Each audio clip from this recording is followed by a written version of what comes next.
Sir ముఖ్యంగా మా మొదటి క్వశ్చన్ ఏంటంటే భార్యాభర్తల మధ్య ఎందుకు ఎక్కువగా విభేదాలు వస్తున్నాయి, దానికి గల కారణాలు ఏంటి సార్? ఇల్లే కదా స్వర్గసీమ అని ఒకప్పుడు నానుడి, కానీ ఈరోజు ఆ ఇల్లు ఇప్పుడు ఎలా అయిపోయిందంటే ఇంటి వాతావరణం అంతా మారిపోయి అతి తొందరలోనే ఆ ఇల్లు పూర్తిగా నరకప్రాయం అయిపోతుందని చెప్పడంలో సందేహం లేదు. అనేక వందల వేల కేసులు మనం చూస్తున్నాం ప్రతిరోజు.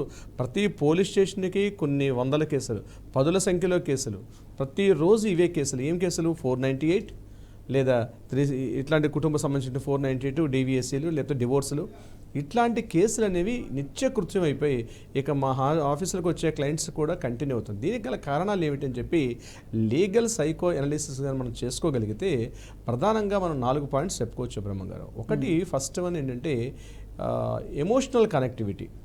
అంటే మనం గుర్తుపెట్టుకోవాల్సింది, ఒక అమ్మాయి పెళ్లి చేసుకొని తన వైవాహిక జీవితంలోకి అడుగుపెట్టిన తర్వాత ఒక వ్యక్తికి ఒక వేరే వాళ్ళ ఇంటికి వెళ్ళేటప్పుడు ఏం ఎక్స్పెక్ట్ చేస్తుంది?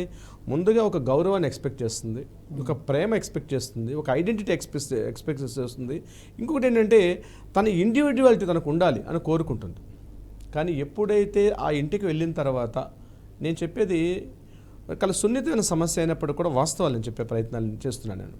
ఇవన్నీ కూడా ఒక సైకో ఎనాలిసిస్ చేస్తే మనకు అర్థమయ్యన్నీ కూడా. ముందు నేను, నువ్వు, మనిద్దరం, మనందరం. నేను అంటే భార్య కావచ్చు, భర్త కావచ్చు.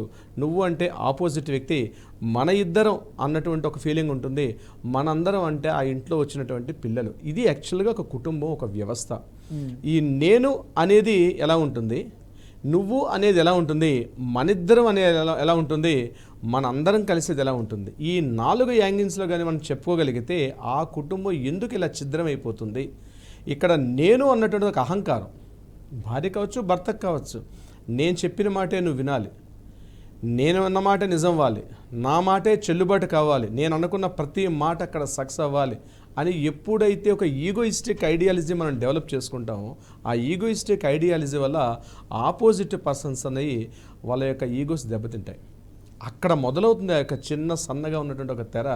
ఆ మొదలై అది వాళ్ళిద్దరి చిన్నగా మొదలైనటువంటి చిన్నదారి పెద్ద అగాధంగా మారిపోతుంది. కిట్టు గారు, అంటే ఏ స్థాయిలో వివాహ బంధం అనేది దెబ్బతింటే అది విడాకులుగా దారితీస్తుంది సార్?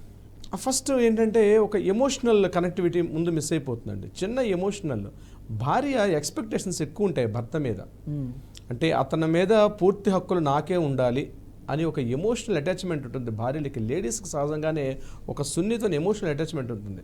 భర్త ఏం చేస్తాడంటే తనకి ఈ ఒక్క లోకం కాదు, ఇల్లు ఒకటే లోకం కాదు, తన ఆఫీసు, తన ఫ్రెండ్స్, తన సోషల్గా ఉన్నటువంటి ఈ సర్కిల్ ప్రపంచం ఉంటాడు. కానీ భార్య మాత్రం ఉదయం నుంచి సాయంత్రం వరకు ఒకటే ఎక్స్పెక్టేషన్లో ఉంటుంది. తను ఆలోచనలు ఒకటే ఉంటాయి భార్యకి. తన భర్తను చూసుకోవాలి. అందుకే చూస్తాం చిన్న జోకుల్లో కూడా, భర్త మీద ఎవరైనా చిన్న మాట అన్నా, ఆమె షర్ట్ మీద ఒక చిన్న మరక పడినా భార్య ఒప్పుకోదు. అంటే ఎమోషనల్ కనెక్టివిటీ ఎక్కువ ఉంటుంది భార్యకి. ఆ ఎమోషన్స్ని కానీ కరెక్ట్గా టచ్ చేసుకోగలిగితే భర్త ఆటోమేటిక్గా ఆమె ఈజీగా తన కౌగిల్లో ఆవిడ కరిగిపోతుంది. కానీ ఎమోషనల్ డిటాచ్మెంట్ ఎప్పుడైతే వస్తుందో ఆటోమేటిక్గా వాళ్ళ మధ్య బంధాలు పెరిగిపోతాయి. కిట్టు గారు, అంటే రవీంద్రనాథ్ గారు సాధారణంగా భార్యాభర్తల మధ్య చిన్న చిన్న గొడవలు వస్తూ ఉంటాయి. ఆ చిన్న చిన్న గొడవలే చట్టం దృష్టిలో, కోర్టు దృష్టిలో పెద్దవిగా కనిపిస్తాయి అంటారు? అంటే చిన్న చిన్న సమస్యలనే కాదండి. ఇప్పుడు ఇళ్ళనక చిన్న చిన్న సమస్యలు ఉంటాయి. మార్నింగ్ ఆఫీస్కి వెళ్ళేటప్పుడు ఇన్ టైంలో క్యారేజ్ లంచ్ బాక్స్ కట్టకపోతే అరుస్తాడు, గోలు పెడతాడు. ఇక్కడ భర్త అనే పాత్ర కూడా భార్యకు అనుకూలంగా మాట్లాడడం ఉంటుంది. మాట్లాడాలి.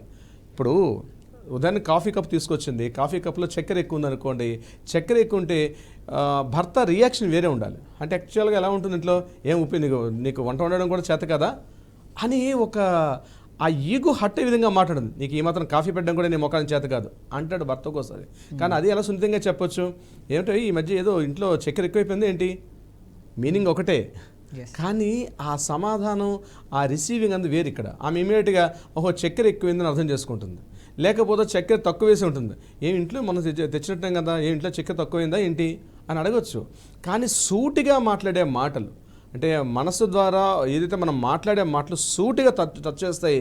అవి మాటలు కావు, తోటాలు బాణాలుగా మారిపోయి వాళ్ళ యొక్క ఈగో హట్ అయిపోతుంది. ఎప్పుడైతే ఈగో హట్ అయిపోయిందో ఆటోమేటిక్గా రిలేషన్షిప్ బ్రేక్ అయిపోతుంది. కిట్టు గారు, అంటే బాలకృష్ణ డైలాగ్ ఒకటి ఉంటుంది సార్, సీను గారు మీ నాన్నగారు బాగున్నారా అనడానికి, సీను గారు ఇంకొకటి బాగున్నారా అనడానికి చాలా అవును, డిఫరెన్స్ అవును, ఉంటుంది అవును, అన్నట్టు అవును. మీరు చెప్పేది అలా అనిపిస్తుంది. అంటే బేసిక్గా లవ్ మ్యారేజెస్, అరేంజ్ మ్యారేజెస్ 2 రకాలు ఉంటాయి. లవ్ మ్యారేజ్లో ఎక్కువ గొడవలు వస్తూ ఉంటాయా, లేకపోతే అరేంజ్ మ్యారేజ్లో ఎక్కువ గొడవలు వస్తుంటాయా? ఎవరు తొందరగా విడాకులు దగ్గరికి వెళ్ళిపోతారు సార్? నో, ఇది మనం చెప్పడం కొద్ది కష్టం అండి. లవ్ చేసుకొని ప్రేమించి పెళ్లి చేసుకున్నటువంటి దంపతులు విడాకులకు వస్తున్నారా, లేకపోతే అరేంజ్డ్ మ్యారేజ్ వస్తున్నారా అన్నది మనం డెఫినేషన్ ఇవ్వడం చాలా కష్టం. ఇక్కడ ఏమనుకుంటారంటే ప్రేమించుకునేటప్పుడు ఒకరి యొక్క ఎప్పుడు కలుస్తారా, ఎప్పుడు మాట్లాడదామా, ఈ ఒకరి యొక్క ఉనికిని ఇంకోసారి కావాలని కోరుకుంటారు. లవర్స్ ఎలా ఉంటారు, అరే ఒకరినొకరు చూసుకోవాలి, పొద్దున్న లేవగానే సోషల్ మీడియాలో వాట్సాప్ చాట్లో ఎప్పుడు కనిపిస్తాడా, ఏం చేస్తున్నావు, ఎక్కడ కూర్చున్నావు, ఒక రకమైన ఇంటిమసీ ఉంటుంది.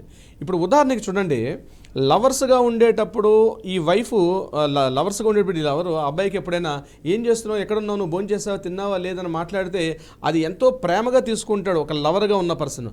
అదే వైల్ మ్యారేజ్ చేసుకున్న తర్వాత ఆ భర్త ఏంటి ప్రతి ప్రశ్నకు అనుమానిస్తున్నావు అంటే, నేను ఎక్కడుంటాను, ఆఫీస్లో ఉంటాను, ఎక్కడుంటాను నేను పోయి, ఆ మాత్రం అనుమానమా అంటే అక్కడ మ్యాటర్ ఒకటే సేమ్, కానీ ఇక్కడ ఆ మ్యాటర్ని నెగిటివిటీగా తీసుకుంటాడు ఆయన. ఎప్పుడైతే నెగిటివ్ తీసుకుంటాడో చిన్న అగాధం ఏర్పడింది. అంటే దానికి అర్థం ఏంటి, ఒకప్పుడు భార్యని ఎప్పుడు చూద్దామా అంటే లవర్ని ఎప్పుడు చూద్దామని ఆశపడుతున్న వ్యక్తి కానీ తన భార్యగా అయిపోయాక ఇక ఇంట్లోనే ఉంటుంది, ఎక్కడ పోతే ఈమె పొద్దుస్తామని నాతో ఉంటుంది అని ఒక టేక్ ఇట్ గ్రాంటెడ్ అంటాను చూస్తుంది. ఆ టేక్ ఇట్ గ్రాంటెడ్ అంటే ఒక మోటివేషన్లోకి వెళ్ళిపోయి ఆటోమేటిక్గా ఏమైందంటే వాళ్ళ మధ్య గ్యాప్ అనేది పెరిగే అవకాశం ఉంటుంది.